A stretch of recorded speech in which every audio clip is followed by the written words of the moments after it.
ये खबर KR मंगलम university द्वारा प्रस्तुत की गई है। संयुक्त राष्ट्र में भारत के स्थायी प्रतिनिधि राजदूत हरीश पर्वतनेनी ने सुरक्षा परिषद में पाकिस्तान को आड़े हाथों ले लिया है। सशस्त्र संघर्ष में नागरिकों की सुरक्षा पर आयोजित UNSC की वार्षिक खुली बहस में बोलते हुए उन्होंने वैश्विक मंच पर पाकिस्तान के क्रूर चेहरे को सामने लाकर रख दिया है। उन्होंने उजागर किया है पाकिस्तान के क्रूर चेहरे को। राजदूत हरीश पर्वतनेनी ने इस महीने के लिए संयुक्त राष्ट्र सुरक्षा परिषद की अध्यक्षता संभालने पर चीन को बधाई देते हुए अपनी बात शुरू की। उन्होंने कहा कि संघर्ष की स्थितियों के दौरान नागरिकों की रक्षा करना अंतर्राष्ट्रीय शांति और सुरक्षा बनाए रखने का एक केंद्रीय तत्व है। भारत संयुक्त राष्ट्र चार्टर के प्रति अपनी मजबूत प्रतिबद्धता को दोहराता है और नागरिकों की जान जाने के खिलाफ जीरो टॉलरेंस की नीति का आह्वान करता है। भारतीय दूत ने संयुक्त राष्ट्र महासचिव की बात को लेकर उन्होंने कहा कि रिपोर्ट का हवाला देते हुए युद्ध क्षेत्रों में हो रहे जान माल के नुकसान पर आंकड़े साझा किए। 3 सालों की लगातार वृद्धि के बाद वर्ष 2025 में नागरिक मौतों के दर्ज आंकड़ों में पहली बार गिरावट देखी गई। साल 2025 में दुनिया भर के 20 सशस्त्र संघर्षों में 37,000 से अधिक नागरिकों की मौत दर्ज की गई। भारत ने चिंता व्यक्त करते हुए कहा कि लगातार नागरिकों का हताहत होना, विस्थापन, बुनियादी ढांचे का विनाश और अस्पतालों, स्कूलों और चिकित्सा कर्मियों पर हमले होना बेहद चिंताजनक है। शहरी क्षेत्रों में युद्ध के बदले तौर तरीकों पर बोलते हुए राजदूत पर्वतनेनी ने कहा कि शहरों और आबादी वाले इलाकों में मिसाइलों, बमों और अन्य विस्फोटक हथियारों का इस्तेमाल नागरिक नुकसान का एक बड़ा कारण है।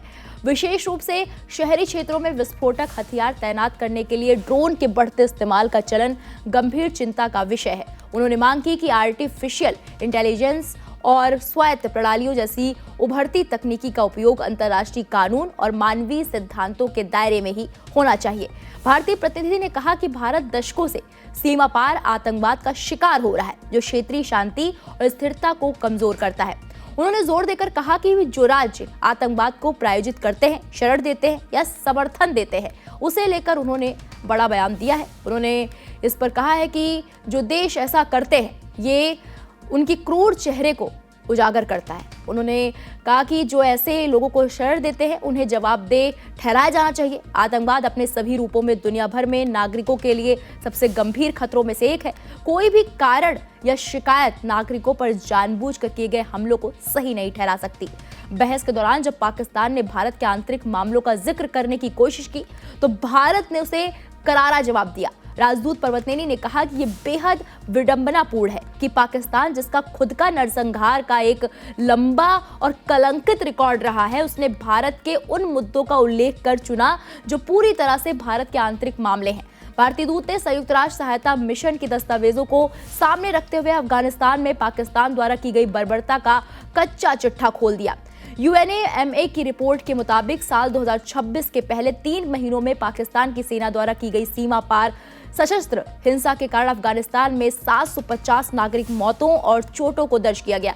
UNAMA अफगानिस्तान के नागरिकों के नागरिक हताहत होने की 95 घटनाओं में से 94 घटनाएं सीधे तौर पर पाकिस्तानी सुरक्षा बलों के नाम दर्ज है।